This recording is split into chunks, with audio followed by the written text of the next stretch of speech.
Assalamualaikum warahmatullahi wabarakatuh. Selamat berjumpa kembali dengan channel Bela Agama. Pada malam hari ini saya menemukan sebuah video dari Christopher Tambunan di mana dia berkesaksian sekaligus memberikan tausiah ya. Coba lihat, penampilannya sudah berbeda.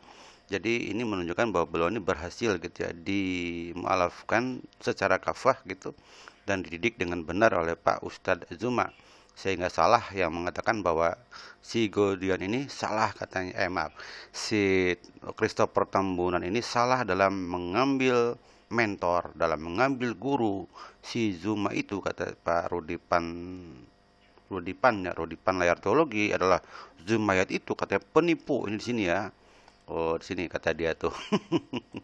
Ya, pengaruh lingkungan itu cukup kuat ya, apalagi dia diasuh oleh Zumayat ya. Itu penipu ya untuk Christopher. Zumayat itu penipu. Ya, katanya Zumayat itu adalah penipu. Bukti ini bisa tausiah ya, silakan ya. Dan perkataannya sungguh bagus ya. Di sini banyak pujian-pujian. Dari mulai tampilan dia bersih, ini berarti sering wudhu ya. Sering wudhu. Nabi bersabda, kalau kalian wudhu airnya jangan dikeringin, karena pada saat nanti di yaumul kiamah mukamu akan bercahaya. Jadi sebelum pada hari kiamat pun orang muslim karena sering membersihkan diri ya, bertoharoh gitu, berwudu 5 kali minimal dalam wudu, maka mukanya bercahaya. Ini sini ada ya penampilan si Christopher teman udah beda nih, udah bersih bagus. Di sini pun komen-komen, waduh katanya bersih bersih dan seterusnya, bagus ya. Dengarkan bagaimana penyampaian dia yang saya kira lumayan tersentuh ya. Saya pun tersentuh juga ya, agak sedih gitu, tapi juga bangga ya. Dan sini komen saya adalah calon ustadz hadir, calon ustadz. Nah, karena dia ini saya yakin dia akan menjadi seorang ustadz di kemudian hari, dan dia kan jadi seorang debater yang hebat ya, karena dalam waktu beberapa hari saja dia bukan debat ya, dialog dengan si Rudy debater. Sang debater langsung tersentuh loh, sampai amin ngusap muka, sebab jangan-jangan gara-gara dia sang debater masuk Islam. Nih dengerin ya, silakan ya, tersentuh. Halo. Ya, Halo, halo. suaranya nggak itu? Oh ya. Ya, saya bersyahadat ketika jamnya mereka sedang ibadah. Ya, Sinyalnya begitu. jelek. Kedua, Abang bilang tadi harapan Abang itu, Abang berharap supaya orang tua agar menjaga anak-anaknya agar tidak seperti saya. Betul nggak, Bang? Ya, betul. Ku bilang itu. Justru harapan saya, ya Allah, jadikanlah ceritaku sebagai inspirasi buat mereka yang belum tahu agama Islam. Ya, boleh. Ya itu, sama itu. Penyemangat, penyupport bagi mereka yang masih ragu-ragu dalam masuk Islam dan belajar Islam. Amin ya Rabbal Alamin. Amin. Bayangkan, sang debater berarti amin. Jadi sang debater menyetujui bahwa kesaksian-kesaksian nanti dari si Christopher Tambunan ini akan menjadi inspirasi dan diaminkan oleh sang debater yang saya bilang dia adalah sudah 60% 70% Islam. Karena dia mengatakan di depan Ustadz Nandar ya, ayo saya ajarkan asyhadu an la ilaha illallah. Oke. Di depan si Christopher Tambunan dengan ibunya, dia mengatakan, saya mengaku Nabi Muhammad itu nabi, tak perlu mengambil dari ayat-ayat memang dia seorang nabi, sudah mengakui, tinggal keikhlasannya bersyahadat di depan umum. Jadi demikian ya. Ini bayangkan nih, artinya apa, si Christopher Tambunan kalau dia nanti berkesaksian dan akan membuat banyak orang-orang menjadi mualaf, diaminkan bahkan oleh apologet Kristen selevel kelas hebat si Rudy Yohanes Hutagalung atau sang debater. Ini faktanya. Oke, coba dulu lagi, silakan ya.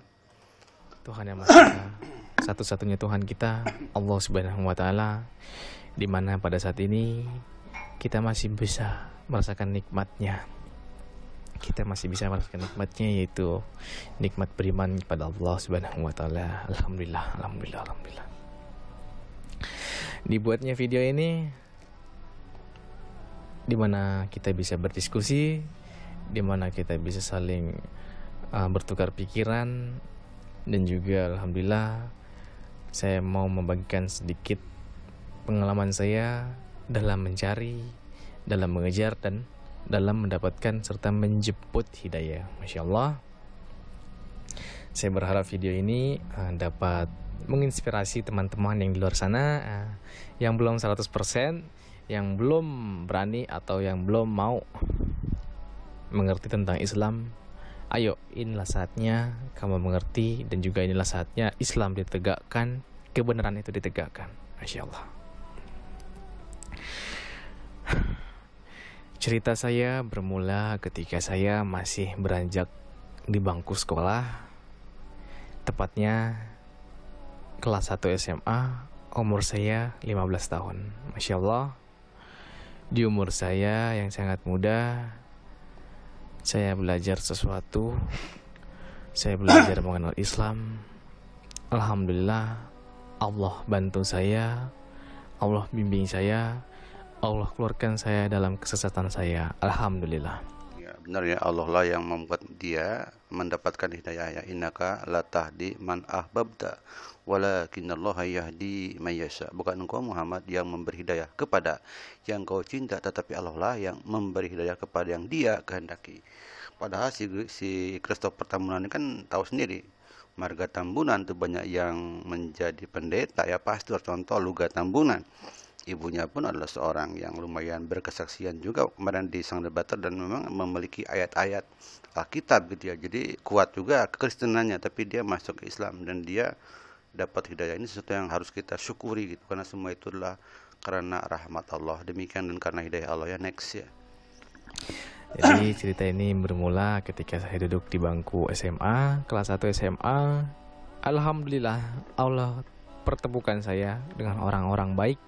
Allah pertemukan saya dengan orang-orang yang mencerminkan siapa Islam sesungguhnya. Masya Allah, saya berteman dengan mereka, saya mengenal mereka dengan baik. Alhamdulillah, mereka mau berteman juga dengan saya. Ketika saat itu saya masih beragama Kristen, saya mengakui saat itu bahwa Yesus adalah Tuhan. Masya Allah, saya datang, saya membawa sukacita, saya berteman dengan mereka atas dasar kasih. Saya datang kepada mereka atas dasar kasih, ingin mengenalkan siapa Yesus sebagai Tuhan saya. Ingin berdiskusi, ingin sharing, ingin lebih tahu siapa mereka. Dalam artian ingin mengenalkan bahwa ajaran kasih Yesus itu harus kamu terapkan dan kamu harus keluar dari lingkaran Islam. Dulu ketika saya masih dalam Kristen, saya mengenal Islam itu tidak lain dari agama yang paling buruk. Jadi jika ada yang buruk, maka Islamlah yang paling lagi dan paling buruk. Masya Allah, saya memandang Islam itu seperti itu. Masya Allah, sangat disangka-sangka, tidak disangka-sangka, sekarang saya Islam. Ini semua karena Allah. Masya Allah.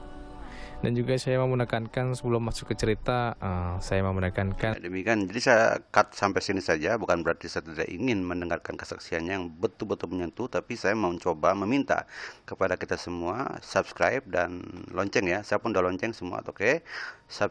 Di subscribe, oke? Kemudian dianukan ya, di views ya, karena dia ini kan belum 40.000, oke? Saya coba bongkar, maaf ya, bongkar kesehatan. Saya pantau dia.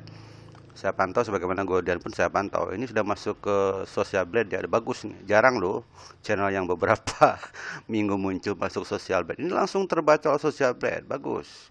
Ya, ini jelas nih, upload baru 2 subscriber 3,9 mau 4.000 ya. Silakan di subscribe lagi. Nah, di sini dapat $5 per bulan, masih kecil ya. Ini lihat hariannya. Hariannya masih $0,18 dalam waktu beberapa minggu saja. Anggap aja 2-3 minggu, anggap ya 2 minggu lah ya, 2 minggu $0,18. Saya yakin dalam waktu sebulan dia sudah ketemu angka digit ya, $1 kah $2, sebagaimana Goldian ya. Si Goldian pun dulu saya pantau $2, kemudian saya promosikan juga itu, dan kawan-kawan mempromosikan. Sekarang sudah berapa? Sudah $11. $11 sudah sama dengan Julius HMC yang begitu hebat pun sudah bukan tersaingi sih, kan dalam Islam itu tidak ada iri dengki, nggak boleh, nggak apa-apa ya. Sudah $11 Goldian yang sekarang lagi digoreng-goreng itu ya. Sekarang digoreng-goreng apanya si Goldian tuh? Kemarin tadi kan digoreng-goreng masalah kependetaan, sekarang di Kanuru dengan narasumbernya si Emen itu sedang meributkan masalah kesimbolonan daripada si Goldian. Berarti apa? Nampaknya ada yang mulai takut juga nih anak-anak muda ya pada mualaf ya. Meskipun si Goldian Tambunan tidak mengaku dia sebagai mualaf ya, tapi si Christopher Tambunan ini betul-betul memukul. Kalau Christopher Tambunan ini mualaf, banyak anak-anak milenial Kristen yang bisa mualaf loh. Benar, serius. Ini lihat ya. Kita harus memiliki kewajiban moral ya sesuai dengan Al-Qur'an ya. Innama shadaqatu lil fuqara'i wal masakin wal amilina wal mu'allafatu qulubuhum. Sedekah, zakat untuk orang-orang yang fakir. Siapa yang fakir yang nggak punya apa-apa? Siapa yang miskin yang punya apa-apa tapi tidak cukup penghasilannya? Siapa amilin yang mengurus zakat, bajis gitu ya, dan mu'alaf yang ditarik hatinya. Nah, si Christopher Tambunan ini sebagai mu'alaf, dan kalau dia berdakwah masuk lagi ke pasal berikutnya lagi, yaitu apa? Fi sabilillah. Ada tuh fi sabilillah, orang yang berjalan di jalan Allah. Ini banyak nih berjalan di jalan Allah, iya, karena dia mungkin memberi tausiah, oke, sambil jalan nggak apa-apa. Dalam Islam itu apa ya, balighu anni walau ayah, sampaikanlah dariku meskipun satu ayat nggak apa-apa, dakwah lah. Oke, jadi dia fisabilillah masuk, mu'alaf masuk, fakir juga masuk karena dia merantau dan dia orangnya safar, kan safar ada ya. Jadi banyak di 1, 2, 3, dia memiliki 5 item hak atas bajis ya. Jadi kita dukung aja, dan kalau kita tidak punya uang, kita view saja, kita nonton, boleh. Sampai kalau bisa ini ya, target kita sampai UMR. Sampai $10. Nggak bisa. Saya bilang tadi, si Goldian dalam waktu 2 minggu dari $2 menjadi 11, sekarang udah $11 ya. Dari $2 menjadi $10. Saya pun sudah kalah dengan Goldian, nggak apa-apa, kita nggak usah ngiri, dan saya pun tidak pernah ngiri, malah saya bersyukur kalau ada orang yang terentaskan dan bisa hidup dari sana. Apalagi ini yang mualaf, jelas-jelas kita memiliki tanggung jawab moral untuk membuat dia, kalau bisa membuat bangga ibunya gitu loh. Ternyata anak saya di sana jadi ustadz kan gitu, jadi seorang penyampai kabar baik kan, menjadi orang yang mandiri, bahkan kalau bisa membantu orang tuanya. Membantu bisa, kalau dia sudah sampai $10 bisa bantu orang tuanya, kan membantu orang tuanya kan nggak harus duduk-duduk dengan ibunya di Bekasi kan, boleh juga dia itu di sana tapi memiliki penghasilan yang lumayan ya. Jadi targetnya $10, sehingga ya lumayan lah, sudah bisa hidup ya sekitar 140.000 sehari, nggak apa-apa. Tapi tadi saya bilang ditentukan juga di samping oleh kecintaan kita dan rasa empati kita, care kita terhadap mu'alaf, sebagaimana tadi ya, innama shadaqatu lil fuqara'i wal masakin wal amilina wal mu'allafatu qulubuhum, dalam Al-Qur'an juga berhubungan dengan mutu kesaksian. Ingat ya, saya juga sering mempromosikan beberapa apologet ya. Saya bilang sampai kepada 1.000 viewers, 1.000 subscribers sampai kepada 4.000 viewers. Selebihnya adalah bagaimana dia meningkatkan kualitas postingan. Ini juga nggak bisa ditolong, ini sifatnya alamiah karena orang mau nonton kalau dia bagus kan, demikian ya. Kita harus tunjukkan kepada mereka bahwa menjadi mu'alaf itu bisa hidupnya sejahtera dunia wal akhirah. Coba lihat kesaksian Murtadin. Lihat Murtadin Fatimah Sadiah. Sudah 1 tahun dia berkesaksian berapa dolar? $4 sehari. Lihat Muhammad Kaceh, sampai melanggar-langgar, menyekut-nyekut hukum, berapa dolar? Hanya $4.000. Paling-paling mobil dan seterusnya itu mungkin dari gereja atau dari mana nggak tahu, karena dia pun masuk gereja loh. Dia sudah jadi hamba Tuhan di 2000 berapa gitu. Sudah punya kartu evangelis, sudah punya kartu dia. Artinya dia punya gaji pertamanya 15.000 saya tahu ya.